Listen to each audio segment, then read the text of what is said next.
that April's not, and we have a quorum, so we're going to go ahead, okay? Yep. Okay.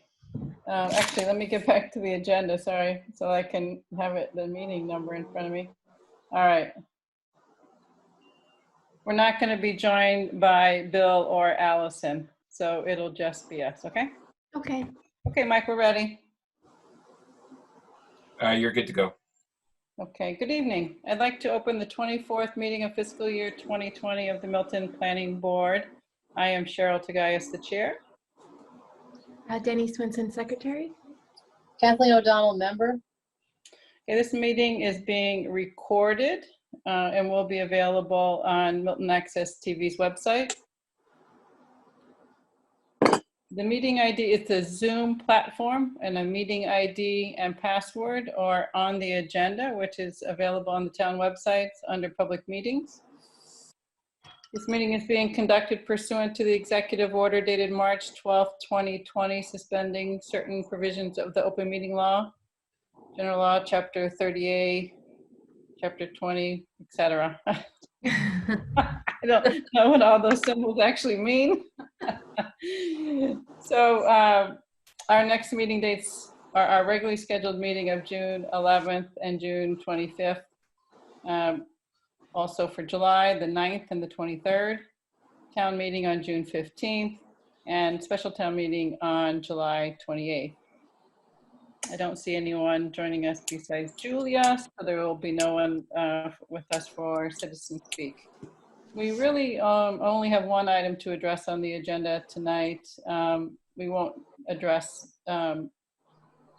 item 6, which is old business. So we're only going to address the new business, which is discussion on the planning board's role in the planning director position. So when we had our regularly scheduled meeting, and I had suggested, well, I had asked if there were people interested in being our designee, and Denny and April both had to express interest. We've since learned that only one is able to participate, and so Denny's going to be that person for us. So thank you, Denny. Thanks, Denny. Thank you. There are lots of candidates, and so it'll be an interesting time for you, I'm sure. The other thing I had suggested was that we could provide our feedback to our designee individually. And since that time, I've learned that that could create a problem with open meeting law. So we scheduled this meeting so that we could provide general ideas and concepts or our general thoughts about what the qualifications and experiences that we think would be important in the position of director of planning. And then Denny can keep that in mind as she represents us as a designee who will be looking at the resumes and participating in interviews and providing advisory comments to the hiring authorities, which would be our town administrator, Mike Dennehy. Okay, so with that, Kathleen, I don't know if you have anything you'd like to start us off with. I've written a few things down. If you prefer, I can do it first, but I'm happy to give you the floor first. Just okay. I mean, I did take a look at a couple of things to sort of see what, other towns and other, materials were available on what would be a criteria for a town planner. Because I was interested to see what they might have said. So they obviously, probably this is a master's program that pushes it, but they said, you should have a master's degree. But I would like to sort of have the question to the potential interviewees, whether they have worked in a town that has a master plan, like a recent one, and what their experience is with implementing, taking a look at what's coming in the door for applications in terms of their lineup with what we have in our master plan. Because lots of towns have one, but it's ancient or they don't look at it. So I think that's an important question since we just have ours and we're really kind of directing our zoning and our planning towards implementing that master plan. So that would be a critical question for me. I think that's a great point. Rich just texted and said he just got off a call with work, so maybe he'll be able to join us. which would be great. The more input, the better. Do you have some further thoughts before I provide that them? was, well, I mean, I think the other thing that I don't know, that whether we really get that so much is the, you know, the maintenance of the proper records and making sure that when we're doing a special permit decision or something, that we've got the right information in the special permit to make sure we can defend it.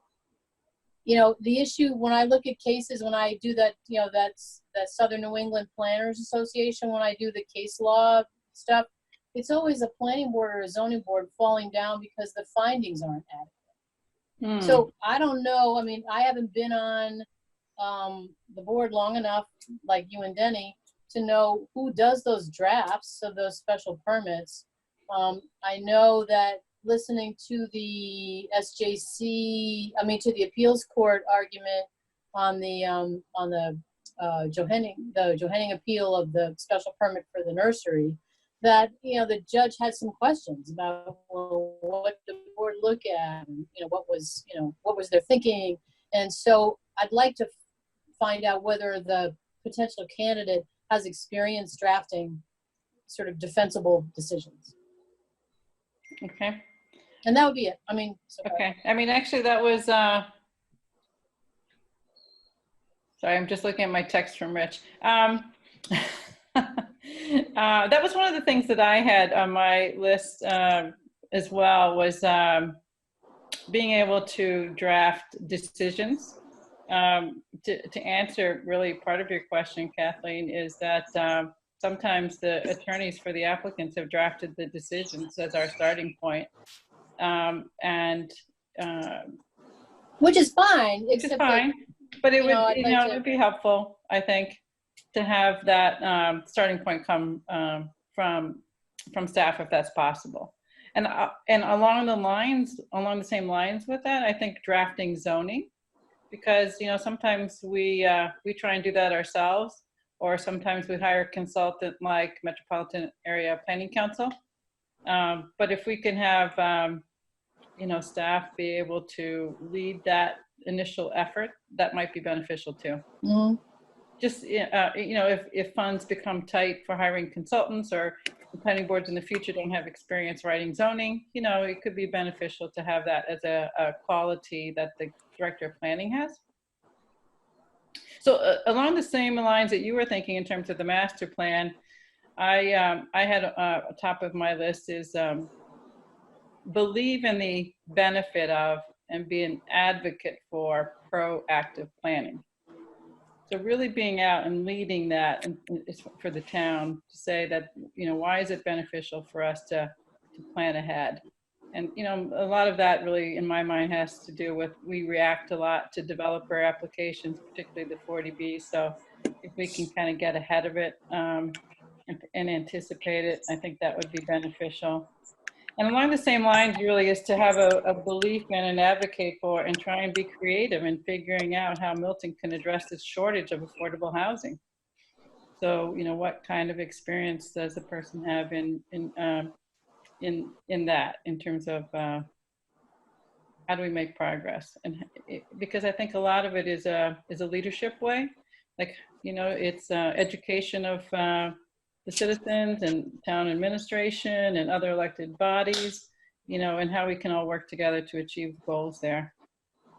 And part of that to me too is then someone who's staying on top of trends in current planning, and maybe involved in professional planning organizations in a leadership way, or in activities with those organizations, so that they can bring to us ideas for us to consider as a town and as a board, for what we might want to do. And that could be things like sustainable initiatives like low impact design. Maybe we're revising our stormwater requirements or our subdivision standards, things like that. And put that on my list as well. Yeah.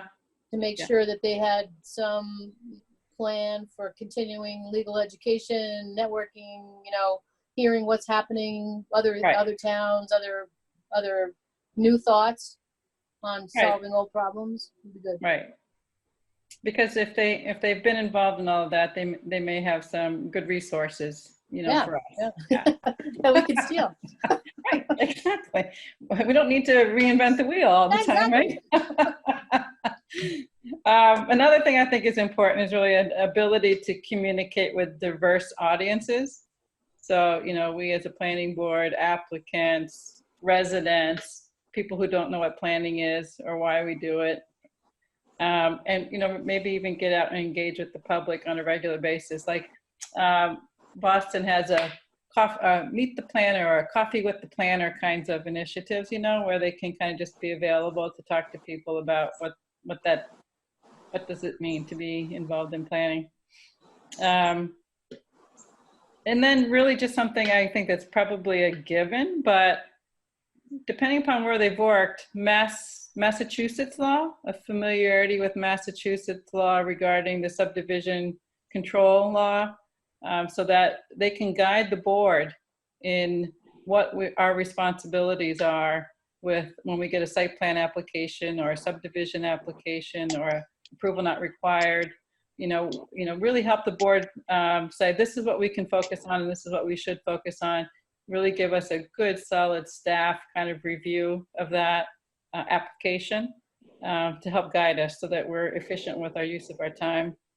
That was a point that April made when I talked to her on the phone, was Yeah. that she really wanted to see the sort of staff review process beefed up.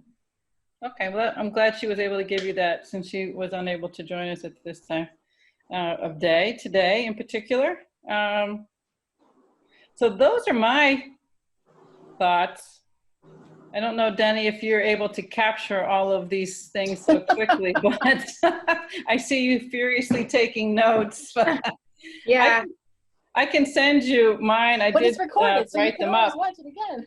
Yeah. Yep. Yeah. I was thinking about a lot of the same things that you're thinking about today. I don't know that we have a candidate that has all of these things, but most of these things. That would be a miracle. but I've only seen it on paper, so I don't know. But we'll see how long we have for this. But it's sure. I think some of it too is sort of some criteria to help, develop a short list maybe. Oh yeah, prioritize. Yeah, and then maybe some criteria, when in the interviews, we can kind of delve into more than what might be available in the resumes or in the letters, right? Yeah. Yeah, it'd be interesting to see what other people come to the table with in terms of criteria. Yeah.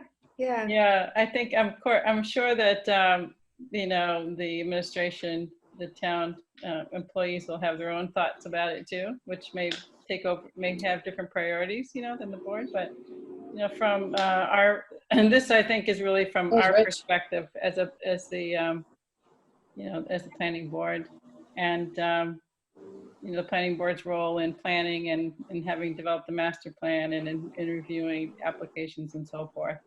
I really think it's just our perspective, right? Do we know? I understand it's Katie from the select board, and I'll be from the planning board, and then it will be Paige from human resources, and Mike Dennehy. Is there anyone else? I'm not somebody aware. from the zoning board? Do the zoning board have somebody? I don't know. I only know about Katie and I don't know. There could be 12 people. I have no. I don't think so. I don't think so. But you could reach out to Paige and ask her. I think Denny to find out. Hey, Rich. Thank you. You're able to join us. So, sorry you probably didn't get a chance to hear what Kathleen and I had to say about what our. I heard. I was on for a little while, so I heard you. Okay. I did not hear Kathleen. Just a couple comments. So. Okay. Well, congratulations on your new job, Rich. Thank you. It's nice to work again. Exciting. Very exciting. Is it in the same industry?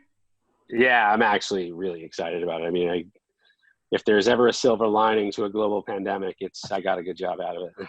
Oh, great. Congratulations. Oh, that's wonderful. It's nice to hear good news. Yeah. It's been a I'm pretty excited. bad couple weeks. Way more busier though, so you know, Oh, well, that's always fun around the kids. But since the whole world is in the same boat, it's not so bad. That's right. Yeah. good.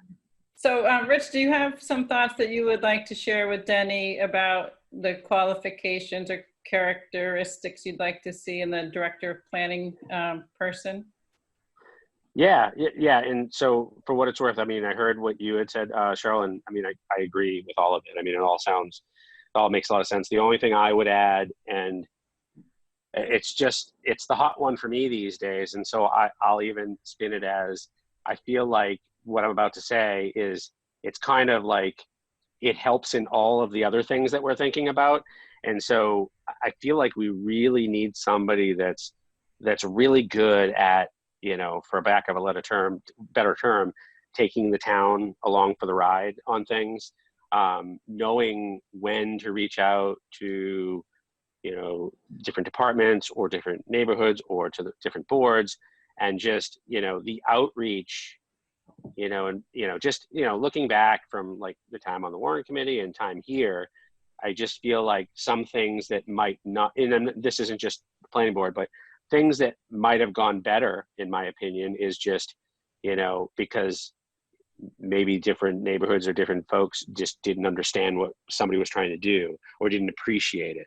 And so I feel like, you know, I'd really like to see the town get somebody in that just, you know, is good at that and knows how to reach out to folks and bring people along for the ride, even when, quite honestly, it's, you know, I know that it's not the easiest thing to do, because when you bring outside folks in, right, you get the truth sometimes of what people are feeling. And so, but I think we want somebody that's not afraid of that, and somebody who can just get in and help with that. And I think that'll help with all the other things that you were just mentioning, because if we can get in with people at the right times, it'll just make things a lot smoother. That's a great point. Thanks, Rich. Yep.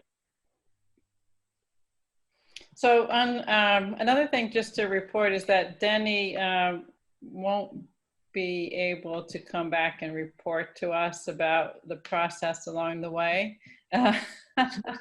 So we're giving her all of our confidence that I didn't realize she was sworn to secrecy about no gossip rule or something. Sad. Sequestered or something.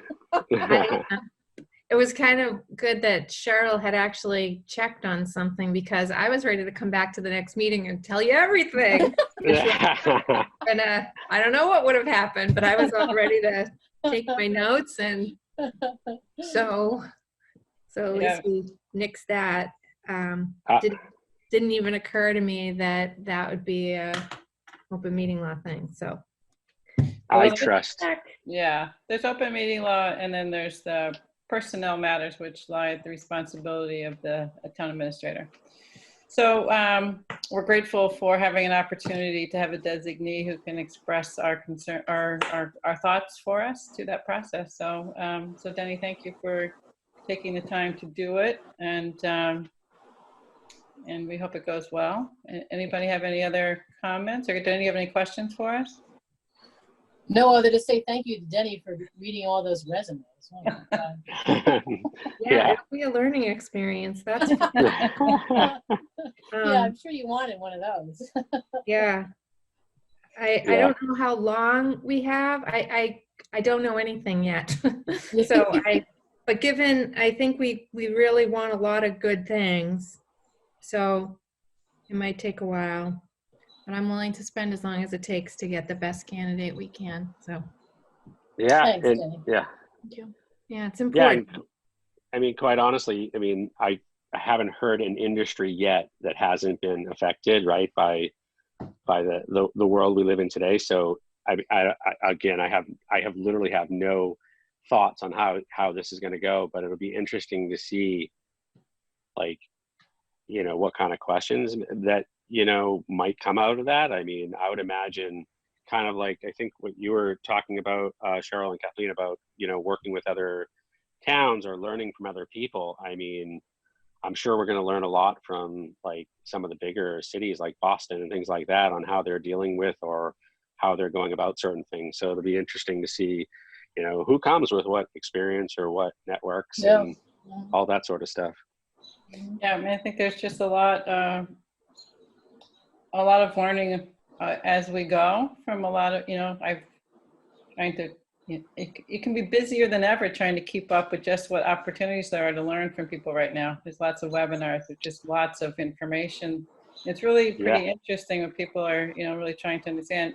Metropolitan Area Planning Council is doing a lot of work, and if you have a chance at time, you could check out their website. They're doing a lot with COVID and with other things. So, and the professional organizations are, you know, even like I belong to the American Institute of Architects and the Urban Land Institute, and they both have a lot of initiatives. So, yeah, Reba's doing something I think next week on you know, appearing before boards and committees during COVID.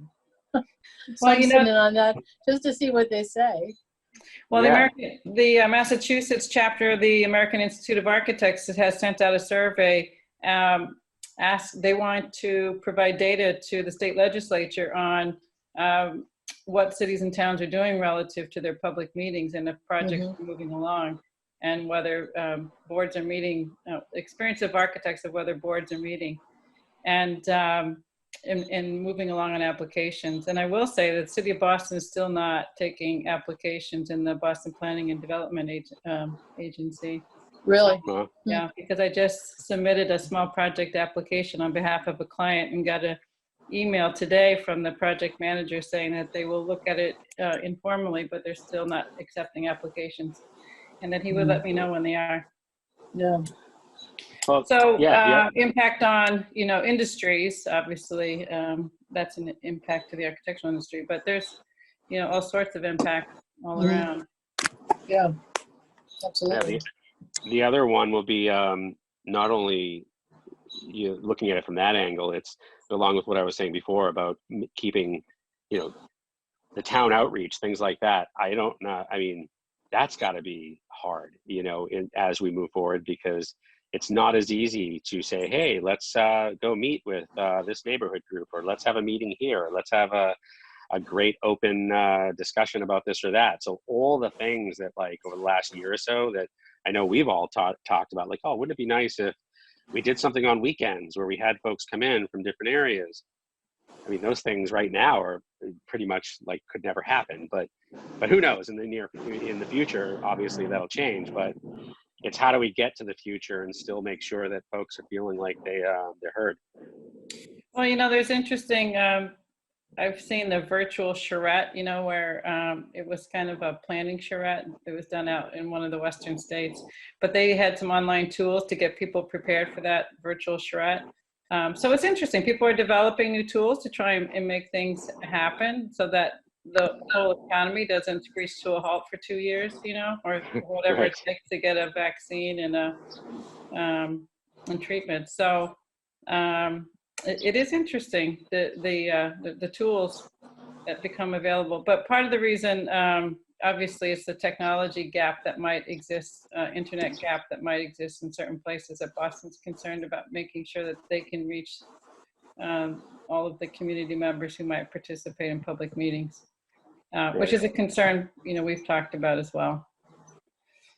But town meeting, it looks like, is moving forward. I watched the select board meeting yesterday.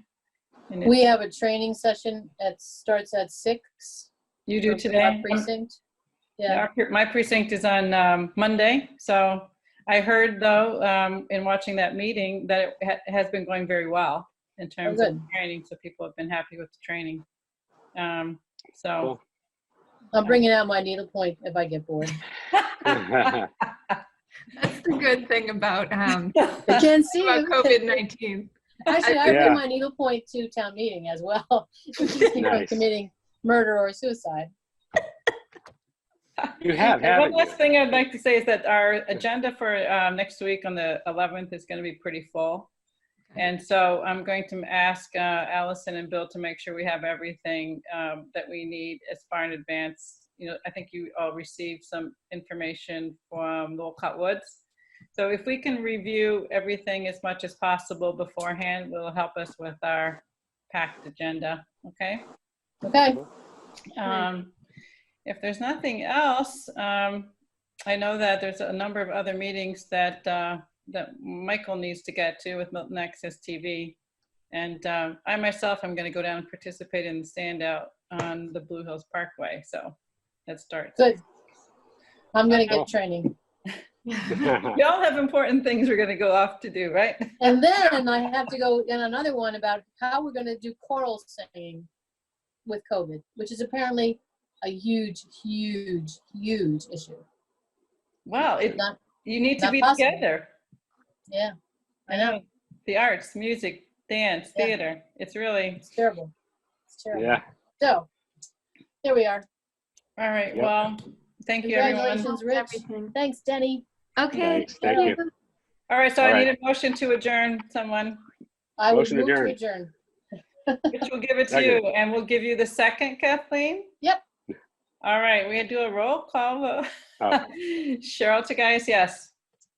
Denny Swenson, yes. Kathleen O'Donnell, yes. Rich Beeler, yes. All right. Thank you. See you next week.